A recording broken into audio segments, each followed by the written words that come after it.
السلام عليكم حبايبي، شلونكم؟ ان شاء الله زينين. اليوم راح نسوي وياكم كيكة الجدر او ما يسمى كيكة الطاوة بمكونات كلش قليلة، وسوينا اطيب واحلى كيكة وبدون فرن وبدون تعب. هسه نبدأ وياكم ونقول بسم الله. المكونات اللي عندنا: بيضة واحدة، ونضيف فوقها رشة ملح. الملح راح تسحب الزفرة اذا اكو بالبيض احسن من الخل. نخلط البيض والملح شوية ونضيف نص كوب من السكر. إذا سويتوها بدون كريم شانتي تضيفون 3/4 كوب من السكر. نخلطهم سوا ونضيف نص كوب من الزيت ونص كوب من الحليب السائل. إذا ما عندكم حليب سائل تضيفون ملعقة أكل من الحليب بنص كوب من المي.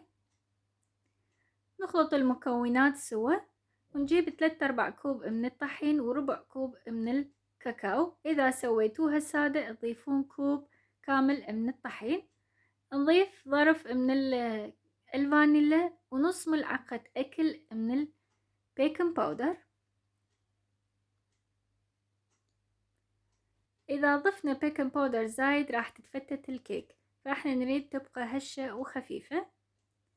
نخلط المكونات، والكيكة الجدر تكون العجينة مالتها أثخن من عجينة الكيك العادية، لازم تكون شوية أثخن، هذا تكون قوامها. إذا صارت ثخينة أكثر تقدرون تضيفون شوية من الحليب أو المي. راح نجيب الجدر ونخلي ورق الزبدة ونضيف العجين بيها. طبعا الجدر أفضل من الطاولة، لأن الطاولة لما تصعد الكيك راح تطخ بالقبق فشكلها تصير ما حلوة. الجدر أضبط. بعد ما خلينا العجين راح نخلي فوق الجدر كلينس مال المطبخ ونسد القبق حتى البوخة لما تنزل ما تنزل على الكيك. راح نخليها على أصغر عين وأنصى درجة، لازم النار تكون حيل ناصية. 15 دقيقة وتكون وياكم جاهزة. نجيب عود مال أسنان ونتأكد داخلها استوت الكيكة. راح نطلعها من الجدر. مثل ما تلاحظون القبخ بيها هواية مي، فإذا ما نخلي الكلينس راح تنزل كلها على الكيكة وتصير ما حلوة شكلها. هسه نطلعها ونخليها بطبق التقديم. بس شوية نفتح المجال بالسكينة حتى لما نطلعها تطلع بكل سهولة. ونشيل الورق الزبدة هو حارة، لأن بعد ما تبرد الشيلة مالتها تصير صعبة. الكيكة مستوية وكلش هشة وخفيفة وطعمها كلش طيب. طبعا تقدرون تاكلوها سادة همينة. نغطيها بالكلينس مال المطبخ حتى تبرد وما تيبس.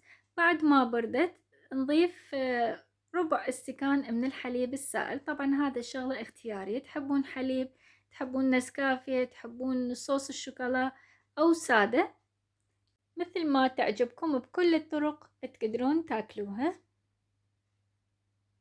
هسه نجيب النايلون مال التزيين ونضيف بداخلها رشة من الملون الغذائي الأحمر.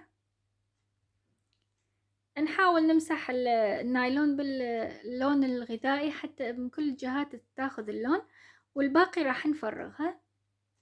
ونخلي الكريم شانتي بغير نايلون ونقصه وندخلها بداخل النايلون مال التزيين ونسحبها شوية شوية حتى اللون تبقى بالكريم شانتي من كل الجهات، مو بس بالبداية. مثل ما تلاحظون نضيف الكريم شانتي ونسحبها حتى تاخذ اللون من كل الجهات. راح نزينها بهاي الطريقة كلش بسيطة وشكلها كلش حلوة، اللون اللي بيها كلش حلو. ندخلها بالثلاجة تقريبا فد نصف ساعة بس تبرد، وراها نزينها ونقدمها. بعد ما طلعناها من الثلاجة نزينها بالفراولة أو حبيبات الشوكولا، التزيين حسب رغبتكم. هاي الكيكة تقدرون تاكلوها سادة همينة مثل ما قلنا. إذا بدون كريم شانتي تضيفون 3/4 كوب من السكر. نقدمها كيكة كلش حلوة وخفيفة وسريعة. اللي عندها خضار وما عندها كهرباء تقدر تسوي هاي الكيكة، ومكوناتها هم بسيطة، مجرد كوب من الطحين وبيضة واحدة، يعني مكوناتها حيل قليلة. وحجمها كلش مناسب. هاي الكيكة تكفي 8 أشخاص. مال عصرونية وحدة يعني ما تبقى وتخلص، وسهلة همينة وكلش خفيفة ورطبة داخلها.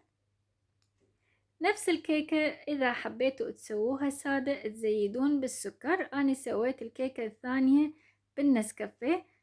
بدال الكاكاو ضفت ملعقة كوب من النسكافيه الحبيبات السريع الذوبان. هاي همين تتقدم سادة، أو تحبون تضيفون فوقها السكر باودر.